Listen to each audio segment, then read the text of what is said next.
पूर्ण सत्य कोकण न्यूज चॅनलमध्ये स्वागत आहे। जंतर मंतर येथील युवा आंदोलनासमोर सरकारला नमावे लागले असून अखेर शिक्षण मंत्री धर्मेंद्र प्रधान यांनी राजीनामा दिला। ही बातमी कळताच चिपळूणच्या नागरिकांनी व युवा वर्गाने चिपळूण चिंचनाका येथे फटाक्यांची आतिषबाजी करून घोषणांच्या नादात आनंदोत्सव साजरा केला।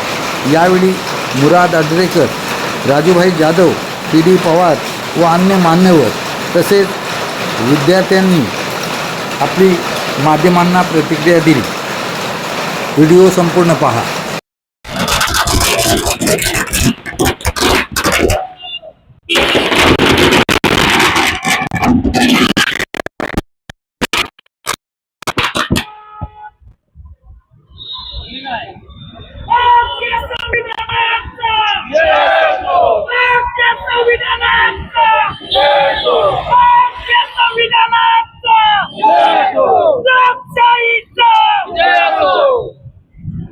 डॉक्टर बाबासाहेब आंबेडकरांचा डॉक्टर बाबासाहेब आंबेडकरांचा डॉक्टर बाबासाहेब आंबेडकरांचा छत्रपती शिवाजी महाराज की छत्रपती शिवाजी महाराज की छत्रपती संभाजी महाराज की छत्रपती संभाजी महाराज की संविधानाचा भारतीय संविधानाचा जिंदाबाद जिंदाबाद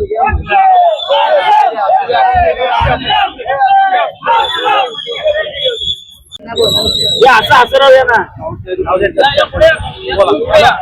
संविधान पुढे बोला झालं काय बरं आज जो दिल्लीमध्ये मुलांनी जे आंदोलन केलं होतं त्याचा आज मोठा विजय म्हणावा लागेल। तर शिक्षण मंत्री धर्मेंद्र प्रधान यांचा राजीनामा जो मागणी होती ती त्यांनी स्वतःहून आज राजीनामा दिला आहे। याबद्दल आज आपण चिपळूणच्या छत्रपती शिवाजी महाराज चौकामध्ये आपण आनंदोत्सव साजरा करण्यासाठी उपस्थित राहिलात, त्याबद्दल काही आपल्याकडून प्रतिक्रिया। आपल्याला माहिती आहे गेले जवळपास 25-26 दिवसापासून जंतर मंतरवर ज्या पद्धतीने आंदोलन चालू आहे, युवा शक्तीने आज देशापुढे एक आंदोलनाचं एक स्वरूप ठेवलं होतं आणि त्याला जवळपास लाखो प्रमाणामध्ये त्या ठिकाणी विद्यार्थी जमा होऊन त्यांच्यावर कशा पद्धतीचा अत्याचार झाला आणि सरकारनं कशा पद्धतीने त्यांच्यावर दांडक्याने प्रहार केले हे आपण सर्वांनी पाहिल्यात। आणि या सर्व अत्याचाराच्या माध्यमातून युवा शक्तीने एक नारा जो दिला त्याच्यामध्ये हे सहन करत त्यांनी आंदोलन कंटिन्यू चालू ठेवलं आणि हे चालू ठेवत असताना आज शिक्षण मंत्री केंद्रीय शिक्षण मंत्र्यांनी आज दुपारी राजीनामा दिला। हा त्यांचा पहिला विजय आहे आणि म्हणून हा विजय युवा शक्तीचा आहे, युवकांचा, युवतींचा आहे आणि संविधानाचा, लोकशाहीचा हा विजय आहे। म्हणून आज या ठिकाणी आपण आनंदोत्सव साजरा करण्यासाठी आता 4:30-4च्या दरम्यान आपण एक छोटीशी पोस्ट केली की हा आनंदोत्सव साजरा करण्यासाठी आपण या ठिकाणी 5-5:30ला जमूया आणि या शॉर्ट नोटीसवर या ठिकाणी चिपळूणातील काही सुज्ञ लोक या ठिकाणी आपला आनंदोत्सव साजरा करण्यासाठी जमा झाले आहेत आणि म्हणून हा आनंदोत्सव साजरा करण्यासाठी आम्ही या ठिकाणी फक्त थोडक्यामध्ये जमा झालो। जाधव साहेब, तुम्ही काय सांगाल? सर्वप्रथम सर्वांना जय भीम करतो।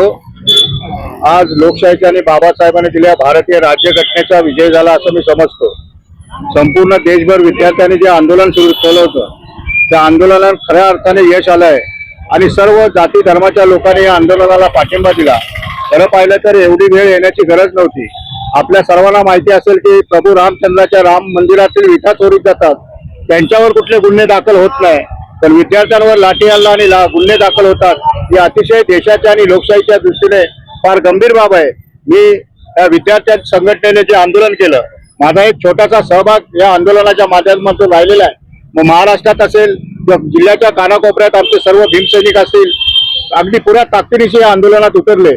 मी अधिक वेळ न घेता किंवा अधिक जास्त न बोलता आंदोलन यशस्वी करणाऱ्या सर्व विद्यार्थ्यांचं मनापासून कौतुक करतो आणि भारतीय संविधान, लोकशाही जिवंत आहे हे आजचं या उद्देशाने एक ताजं उदाहरण मानतो आणि थांबतो। ताई, तू आज विद्यार्थी प्रतिनिधी म्हणून उपस्थित आहे, तुझ्या काय भावना आहेत? तर मी पण एक विद्यार्थीच आहे आणि या दिवसाची आपण खूप महिन्यांपासून वाट बघत होतो आणि तो दिवस आज आलाय आणि शिक्षणामध्ये हा बदल होणं थोडा असला तरी हा बदल होणं खूप महत्त्वाचा होता आणि असेच अजून बदल होत राहावे अशी मी आशा बाळगते। आणि माझ्याकडून सगळ्या युवकांना खूप खूप अभिनंदन. ओके, धन्यवाद. हा विजय हा भारताच्या संविधानाचा विजय आहे, लोकशाहीचा विजय आहे आणि तरुण युवतीचा विजय आहे. गेल्या 10 वर्षामध्ये भारताचे शिक्षण मंत्री धर्मेंद्र प्रधान यांनी ही शिक्षण व्यवस्था नासवली होती आणि त्या संदर्भात तरुणांनी आंदोलन केलं, त्यांचा राजीनामा मागत होते, परंतु राजीनामा देण्यास ते नकार देत होते. शेवटी युवा एकवटला आणि या धर्मेंद्र प्रधान यांना राजीनामा द्यावा लागला. हा लोकशाहीचा विजय आहे. एवढं मी बोलून थांबतो.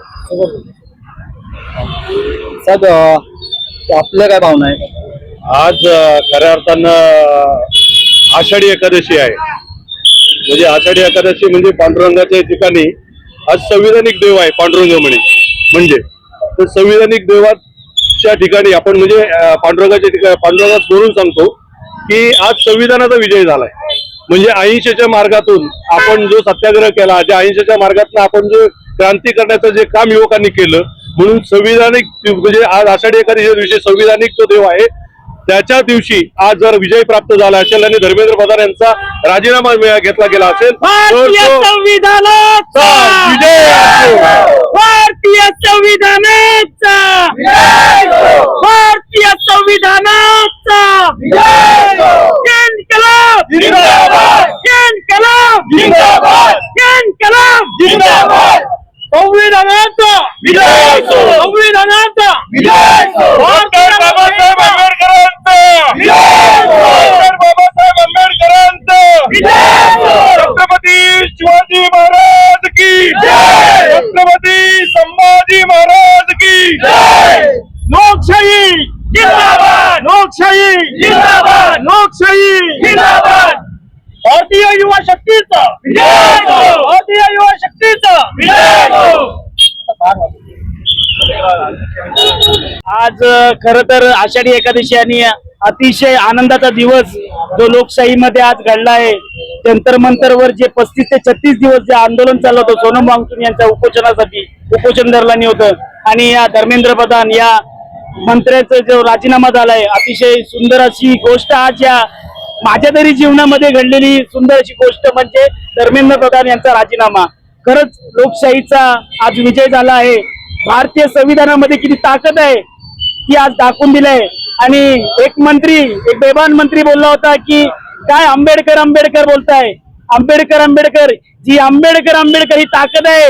आंबेडकर आंबेडकर आंबेडकर आंबेडकर आंबेडकर आंबेडकर ही जी ताकद आहे ती आज दाखवून दिली आहे. तर सर्वांना त्या प्रत्येक महाराष्ट्रामध्ये नाही तर देशामध्ये जे आंदोलन चाललं विद्यार्थ्यांनी ज्येष्ठांनी या आंदोलनामध्ये अतिशय मोठ्या संख्येने समूह दाखवला. तर त्या सगळ्यांचे आभार आणि आभार व्यक्त करताना एकच सांगतो की चिपळूणमध्ये सुद्धा मोठ्या प्रमाणात तरुणांनी ज्येष्ठांनी जी आपली जबाबदारी पार पाडली. तर पुन्हा एकदा जर असं कोणतं संकट आलं तर असंच एवढ्या सगळ्या संघटनांनी धार्मिक संघटनांनी धर्म पक्ष पात विसरून एकत्र यावे एवढंच बोलतो आणि जय संविधान. आमची एक मागणी तर पूर्ण झाली आहे, जे त्यांना राजीनामा दिलं धर्मेंद्र प्रधाननं. अजून आमच्या 2 मागणी अशी आहेत की ज्या ज्या मुलांना आत्महत्या केली नाहीत त्यांना मूलभूत काहीतरी अमाऊंट द्यावी. 1 कोटी किंवा 10 कोटी त्यांनी ठरावी आणि ते त्यांना त्या आत्महत्या मुलांना द्यावी. आणि तिसरी अशी आहे की ज्यांच्या मुलं ज्या ऑफिसर ज्या प्रोफेसर मुलं जे लीक झालेले पेपर आहेत त्यांना अटॅक करावी. अशी आमच्या अजून 2 मागणी राहिलेल्या आहेत. त्या मागणी आमच्या पुरी करा. एक युवक म्हणून एक स्टुडंट म्हणून आमची हे अजून मागणी राहिलेल्या आहेत. तोपर्यंत आमचा हा थांबणार नाही, आमचा प्रोटेस्ट चालूच राहणार.